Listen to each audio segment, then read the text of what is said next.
The southern Mediterranean, 3rd century AD. The rich, verdant Roman cities of North Africa.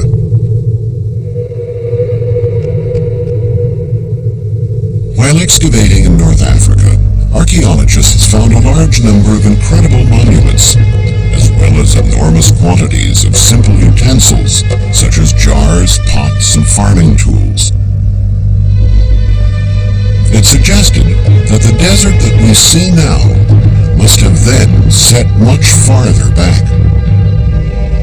Ancient travel books speak of vast expanses of fertile lands, irrigated by copious waterways, that stretched between the desert and the coast in the present-day territories of Morocco, Algeria, and Tunisia. Thanks to its flourishing agriculture, North Africa enjoyed a period of great prosperity between the 1st and the 4th centuries AD, making fortunes for many men. Come with us as we explore this rich and tenacious civilization, uncovering fascinating cities and luxurious villas, and the way of life of a people who lived in a unique time.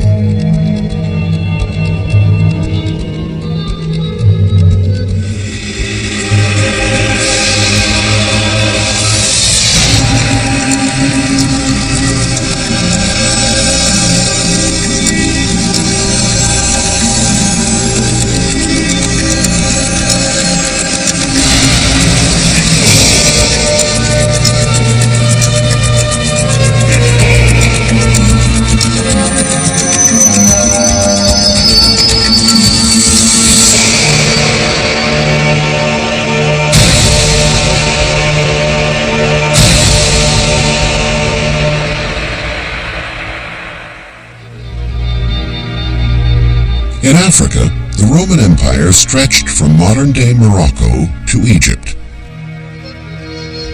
Verdant farming lands were located in Mauritania Tingitana, in what is now Morocco, Numidia and Mauritania Chassasorense, corresponding to present-day Algeria, and Proconsular Africa in modern Tunisia. This ancient inscription was found in Mokhtar in Tunisia.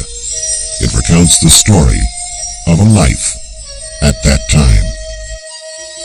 I was born into a poor family and lived by cultivating my fields from the day I was born. Neither my land nor I ever knew a moment's rest. Later, I left my village and worked for others for 12 years, sowing crops under the burning sun. Then I became the head of a team of harvesters and headed groups of farm laborers for 11 years. I saved enough money to become the owner of a house and a farm. Today, I live a life of comfort, and reaping the benefits of my way of life, I have also carved out a career in public administration. From a humble peasant, I have risen to become supreme magistrate. Men, learn to live an honest life. He who lives without cheating others merits to die covered in honors. The inscription became famous as a historical treatise of the period. It showed how one could rise up the social ladder and construct a fortune out of nothing. You only needed dreams and the energies to achieve them. In those days, there were millions of olive trees where now there are only desert sands. Olive oil was used in cooking, as a detergent, and as a toner while bathing. Olive oil was also used to provide fuel for lamps, which burned up huge quantities of it.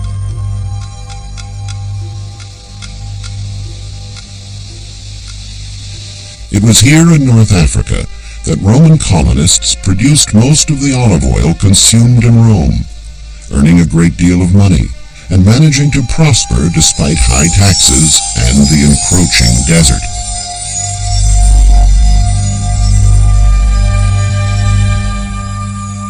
Thermal baths and pools were built in great public complexes that varied in the level of luxury offered. 6 were found in the archaeological site of Banassa in Morocco.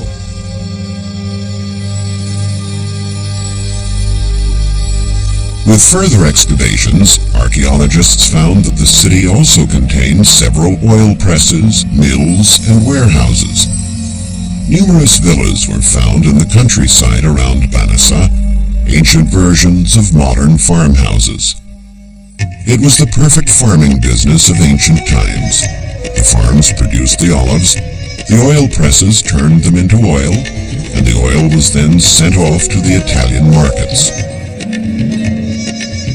The thermal baths satisfied the needs of landowners, but also of simple peasants and laborers who wanted to enjoy themselves in the city, relaxing, recovering from their hard work, and finding refuge from the great African heat.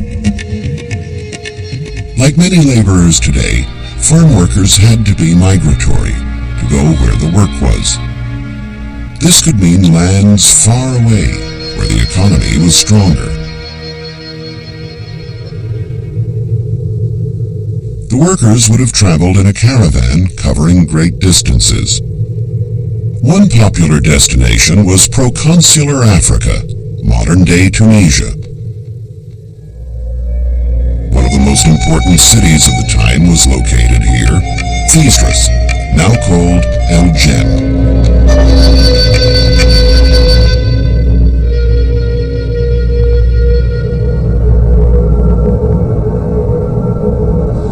The houses here were built on a terrace system and whitewashed to reflect the rays of the sun, not unlike houses in the city today.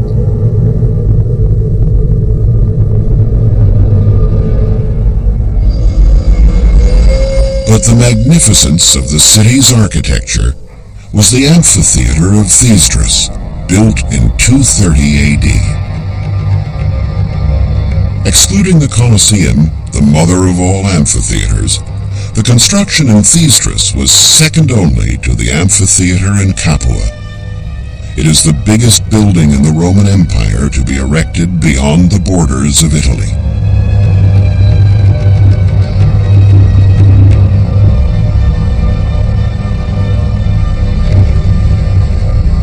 The main axis measured 485 feet. The slightly shorter axis was 400 feet, forming an almost circular ellipsis. The internal arena covered an area of 213 feet by 128 feet. The amphitheater could seat 40,000 people, and the most frequent entertainment was gladiator contests.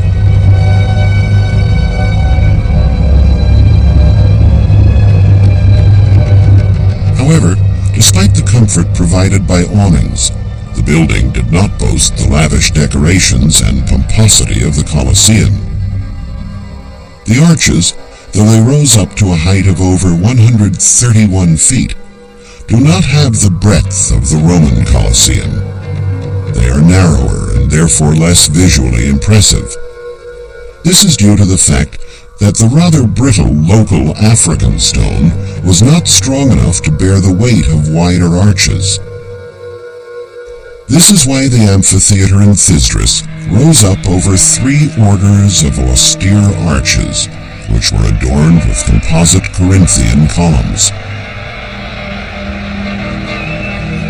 From an architectural point of view, this model breaks with the Italian design by its essentiality. There are fewer cornices and columns, and the facades are solid. Indeed, the African style is simply not as rich.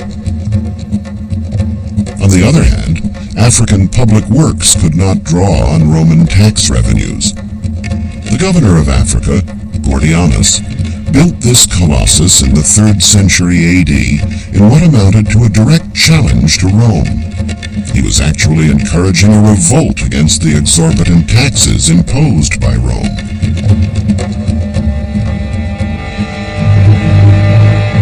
He was strategizing from a position of strength. In the later stages, the Roman Empire had become weak and unproductive, and was able to live in luxury only due to the taxes it collected from the provinces. On the other hand, the provinces forged ahead, being highly productive, their political and economic importance on the ascent. They began to provide emperors, such as the African Septimius Severus and his son Caracalla. Money can indeed bring power, and the olive plantations here pushed many to the top of Rome's social structure.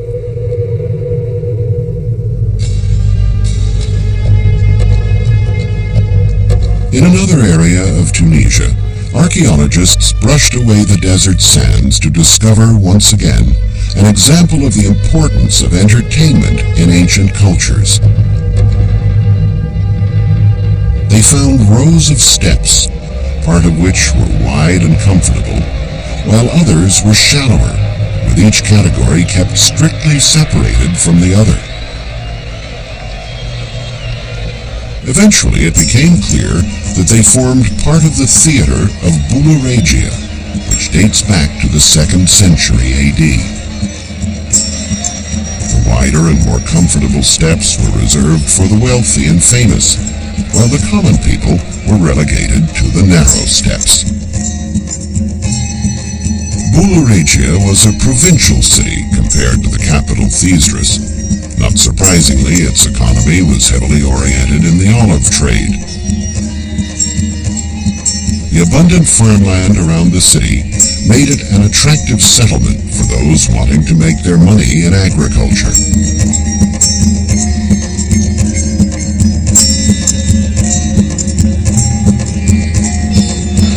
The theater was an ideal place for making important contacts.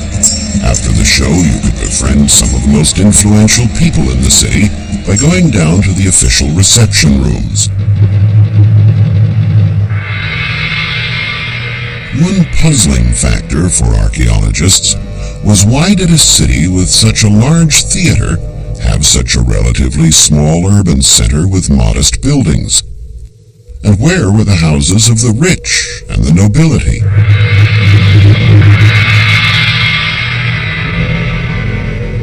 A find that helped shed light on this question was this mosaic portraying Venus with Cupid astride a dolphin.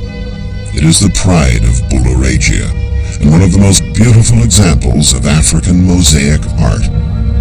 But this discovery also spawned a mystery. In spite of the fact that it was exquisitely made, the mosaic was found in the basement of a simple dwelling that seemed completely lacking in prestige. Solving this enigma led to the discovery of a building type that is totally unique of its kind.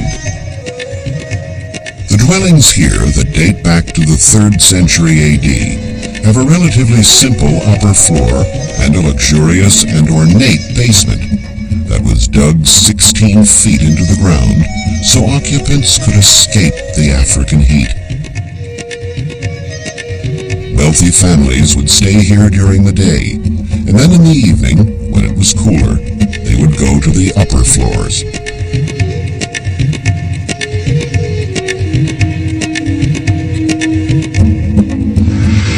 This is an example of a typical residence dating from the Imperial Age, containing about 10 rooms and belonging, in all probability, to a senator who would have lived here with his family and numerous servants. The part of the house seen from the outside could be as large as 8,000 square feet, set around this peristyle, the largest colonnade in the house.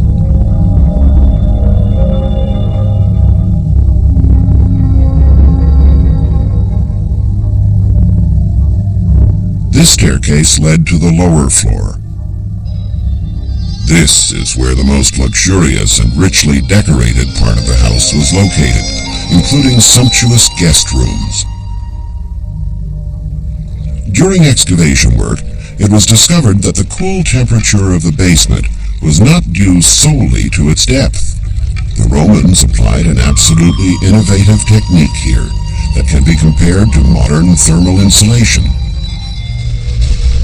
These cross vaults have an air chamber that separates them from the burning floors overhead. The centering was not made out of wood, as this would have been a scarce material here in Africa, but rather out of clay, more precisely, by using interlocking earthenware pipes that were held in place between the grout and the floor.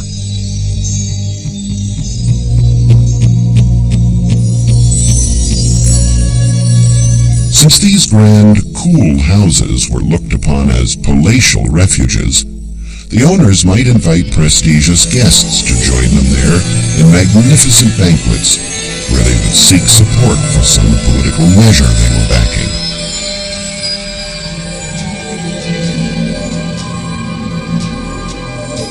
Probably the most important room in the house was the triclinium, though you might think it was some kind of bordello, with its luxurious furnishings and exquisite mosaics, and couches that looked invitingly sensual. It was actually the dining room. Guests would eat lying on one side around a lavishly set table. The feasts of the African aristocracy are something to behold. This is the account of Apuleius, a Numidian writer. In the triclinium, I found a large number of guests, the cream of the city's aristocracy. Sumptuously laid tables gleaming with cedar and ivory, couches covered with fabrics interwoven with gold, curly-headed youths offering vintage wines and chalices studded in precious stones. You could find everything here, even the impossible.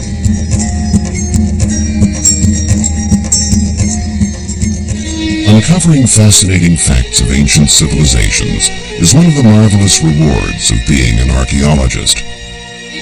There's a lot that we've discovered, and a lot more still to come.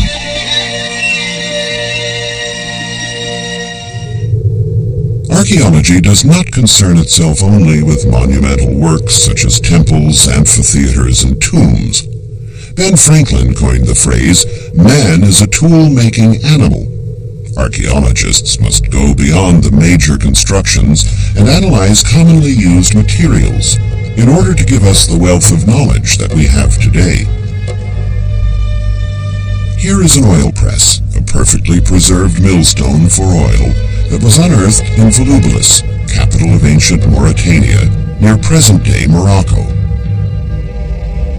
Thanks to similar finds, museums such as the Museum of Roman Civilization in Rome have been able to construct faithful reproductions of ancient tools and recreate long-lost trades.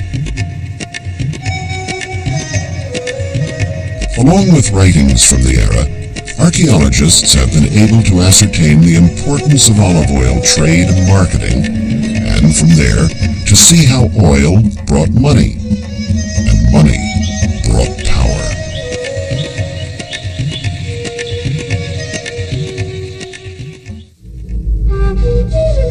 This bronze statue was also unearthed in Volubilis. It is 3 feet in length, weighs more than 35 pounds, and is richly decorated. Yet, it is simply one fold on a cloak. Archaeologists found it at the base of this monumental arch and linked it to one of the biggest bronze statues that ever existed, Emperor Caracalla riding on a chariot, which they knew was set on top of an arch in ancient times. The arch was the entry point to the city. You would enter the city traveling along the Decumanus, which was lined with shops and teeming with traffic and activity. Volubilis was the central administrative city for this part of Roman Africa, responsible for producing grain and exporting it to Rome. The Forum and the Basilica that towered over it were places where discussions were held and important decisions made, perhaps regarding the neighboring Berber tribes, whom the Romans never managed to suppress.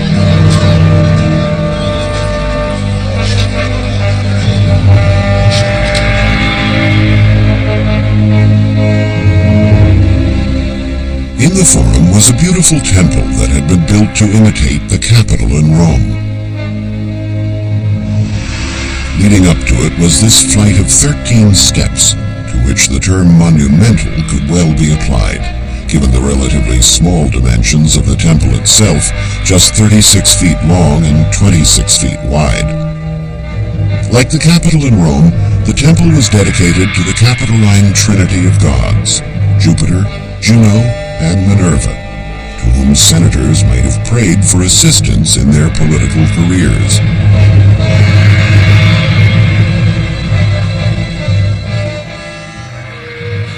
Initially, it was the center of the city of Volubilis, with its well-preserved public buildings, that attracted the attention of archaeologists. Subsequently, however, the outlying areas were to yield some interesting finds.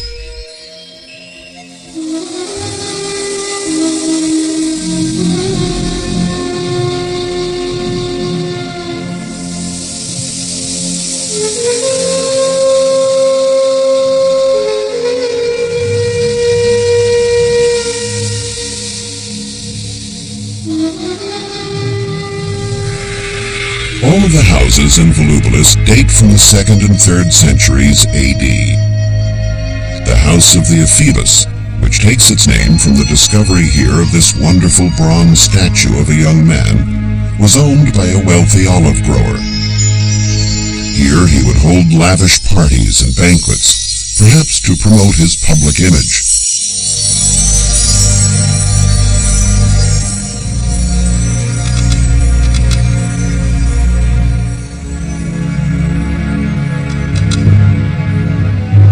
This is the marvelous House of Columns, with its circular impluvium. In this house, known as the House of Orpheus, we find a pool decorated with exquisite mosaics.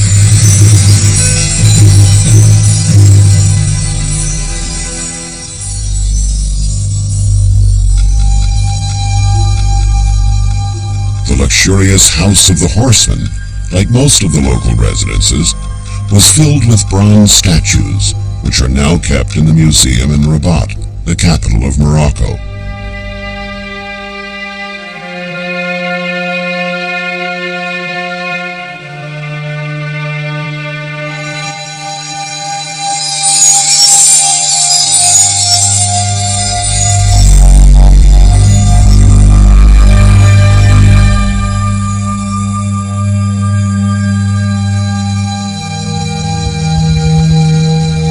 However, the most opulent and important house in the city was undoubtedly the House of Venus.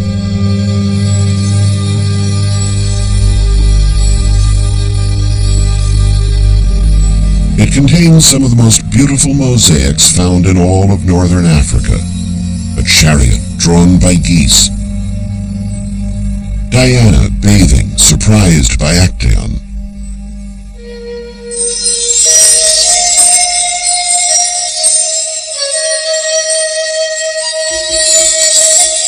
And Bacchus and the Four Seasons.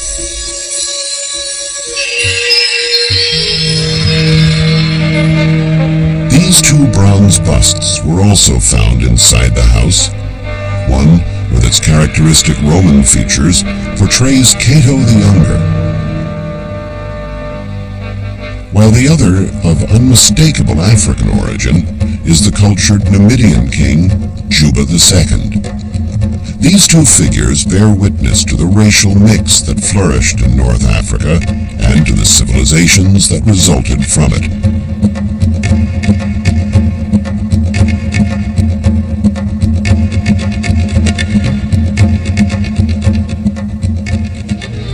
Perhaps more than any other city, Volubilis serves as one of the finest examples of Rome's integration of African lands. The city prospered under its conquerors.